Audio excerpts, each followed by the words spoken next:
there is no warning you would recognize. Maybe a few seconds of a strange, deep sound. Then the floor moves. Not a tremor, not a shudder, but a violent, sustained heaving that throws you off your feet. You reach for something solid. Nothing in the room is solid anymore. And it does not stop. It goes on for 4 full minutes. A magnitude 9 earthquake has ruptured the fault beneath your region. It is among the largest events the planet is physically capable of producing, and the shaking is only the beginning. This is scenario 0. Today, could you survive a magnitude 9 megaquake? Earthquakes are measured on a magnitude scale that, like the scale for volcanoes, is logarithmic.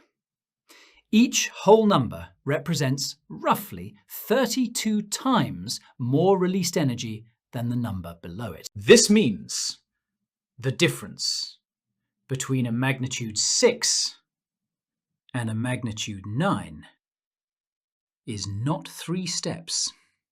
In energy, it is a factor of tens of thousands. A magnitude 6 damages buildings. A magnitude 9 rearranges coastlines. Only one kind of fault can produce a true magnitude 9. A subduction zone. This is where one tectonic plate is forced beneath another. These faults are long, hundreds to over 1,000 miles. And the length of the fault that ruptures is what sets the magnitude. The numbers that matter here are 2. First, the shaking from a magnitude 9 does not last seconds. It lasts 3 to 5 minutes. Second, if the fault lies offshore, the rupture lifts the seafloor and a wall of water begins moving toward the coast within minutes. A subduction fault does not slide smoothly. The 2 plates are locked together by friction across their contact surface. But the plates keep moving far below. Year after year, the locked zone is bent and squeezed, storing elastic strain like a vast, compressed spring. This loading is silent. It can continue for centuries with no large earthquake at all. To the people living above it, the fault seems harmless. But the strain is real, and it is accumulating. And a spring can only store so much. Eventually, the friction gives way. When it does, the rupture does not stay in one place. It tears along the fault at a speed measured in kilometers per second, unzipping hundreds of miles of locked contact in a few minutes. All that stored strain releases at once. The overriding plate springs back toward the sea and lurches upward. On land, this is felt as the long, violent shaking. Offshore, that sudden upward lurch of the seafloor is exactly what generates a tsunami. Hour 0. The shaking. For 3 to 5 minutes, survival is decided by physics and by where you are standing. The guidance is simple and proven. Drop, cover, and hold on. Get low. Get under sturdy furniture. Protect your head. Do not run for a doorway or outside. Most injuries come from falling debris near the building. Hour 0 on the coast. If the fault is offshore, the shaking itself is the tsunami warning. There is no time to wait for an official alert. The standard guidance for a near-field tsunami is absolute. When the shaking stops, if you are in a low coastal zone, you move to high ground or inland immediately, on foot, and you do not stop. Hour 1. The wave arrives. A tsunami is not a surfer's wave. It is a fast, deep surge of the ocean that floods inland and then drags everything back out. Anyone who reached high ground is safe. Anyone who did not is in the most dangerous place the scenario contains. Hour 6. The lifelines are down. A magnitude 9 severs water mains, gas lines, power lines, and roads across the entire region at once. Fires start from ruptured gas and downed wires, and the fire trucks cannot reach them because the roads are broken and blocked. Hour 24. The region is isolated. Bridges and overpasses are damaged or down. Ports are wrecked. Airport runways are cracked. Outside help is mobilizing, but it cannot easily get in, and the people inside cannot easily get out. Hour 72. This is the gap every Scenario 0 returns to. The window between the disaster and large-scale aid. In a megaquake, that gap is wide. Roads, ports, and airports are all damaged at once. The honest guidance from every seismic agency is the same. In the first 72 hours and beyond, you are on your own. A great earthquake does its damage in minutes. But the aftermath is defined by what those minutes took away. The lifelines. Water. Power. Gas. Roads. Communication. All of them cut across a whole region at the same instant. Day 2. Water is the immediate crisis. A magnitude 9 breaks buried water mains in thousands of places. Repairing a regional water system is not a quick job. Crews must find and dig out each break. Restoration across a large city can take weeks to months. Day 4.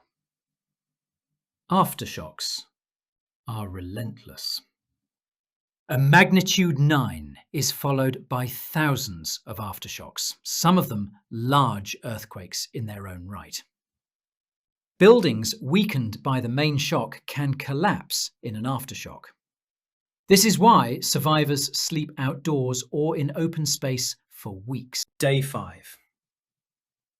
Medical care is overwhelmed. A megaquake produces a surge of injuries, crush trauma, fractures, lacerations. At the exact moment, hospitals are themselves damaged and running on generators. Care is rationed. Basic first aid applied early by ordinary people saves lives that the system cannot reach. Day 7. By the end of the first week, the region has stabilised into a hard new normal. Aid is flowing along the few cleared routes. Distribution points are running. But power and water are still out across much of the area. And the recovery ahead will be measured not in weeks, but in years. The acute emergency of a megaquake lasts days. The recovery redefines a region for a generation. A magnitude 9 does not damage a city. It damages the foundations of a city. The buried pipes, the bridges, the building stock itself. Power returns first to undamaged areas, then unevenly elsewhere. Water systems take longer. Every one of thousands of breaks must be repaired. And transportation is the slowest of all. A single damaged bridge can take years to replace, and a region may have dozens. Housing is the deepest wound. A magnitude 9 can render huge numbers of homes unsafe to occupy in a single afternoon. Rebuilding requires materials, skilled labour, permits, inspections, and money. All scarce, all at once, across the whole region. Displacement lasts months to years. And the regional economy absorbs a generational blow. Businesses without buildings cannot operate. Workers without homes move away. The recovery is real, and cities do rebuild. But the honest timeline for a city to fully recover from a direct magnitude 9 is measured in decades. This is the honest scale. A magnitude 9 megaquake is survivable for the individual who prepares. But it is, for the region it strikes, one of the most transformative natural events that can occur in a human lifetime. So, the question this episode has promised to answer: could you survive a magnitude 9 megaquake? The honest answer depends on 3 things: what you do in the 4 minutes of shaking, what you do in the hour after, and what you prepared before any of it began. The 4 minutes. Drop, cover, and hold on. Do not run. Protect your head and neck under something solid. And before any earthquake, reduce the hazards in your home. Secure tall furniture to the wall. Keep heavy objects off high shelves. And know that the most dangerous things in the room are the things that can fall on you. The hour after. If you are near the coast, the shaking is your tsunami warning. Move to high ground, on foot, immediately. Then, at home, check for fire and gas leaks. If you smell gas, shut it off at the meter, which is why a shut-off wrench kept at the meter matters. Expect aftershocks. Stay out of damaged buildings. And the preparation for the long isolation is the channel's familiar list. But a megaquake demands the longer end of it. Water. 1 gallon per person per day for at least 2 weeks, because water systems stay broken the longest. Shelf-stable food. A hand crank radio.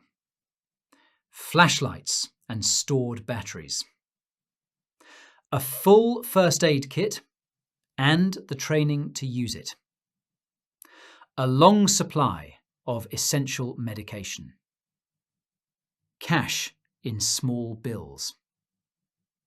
Sturdy shoes kept by the bed, because the floor will be covered in broken glass. And the last thing, as always, is not a supply. It is your neighbours. In the first 72 hours of a megaquake, there are not enough professional rescuers to go around. Not nearly.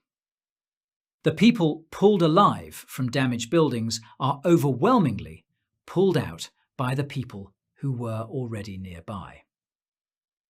Knowing your neighbours before the ground moves is the single preparation most likely to save a life. How likely is a magnitude 9 in your lifetime? It depends entirely on where you live. Most of the planet has no fault capable of producing one. But the regions that sit above a major subduction zone live with a real, measurable, long-term risk. These great faults rupture on long cycles, often every few hundred to roughly 1,000 years. Geologists read those cycles in the layered evidence of past earthquakes and past tsunamis. For several major subduction zones, including ones near populated coastlines, the assessed probability over the coming decades is far from negligible. So the honest framing is this. If you do not live near a subduction zone, this is a scenario you can watch with detachment. If you do, and tens of millions of people on exposed coastlines do, then a magnitude 9 is not a question of whether. It is a question of when and of whether your home, your habits, and your neighbourhood are ready for the 4 minutes when the spring finally lets go. We do not run this channel to scare you. We run it because the most useful question a person can sit with, periodically, calmly, without panic, is, what would I actually do? Not in theory. In the 4 minutes, the ground will not hold still. If you found this scenario useful, subscribe to Scenario Zero. We are going to spend a lot of time in the dark hypothetical, so that in the bright real, you are slightly more ready than you were this morning.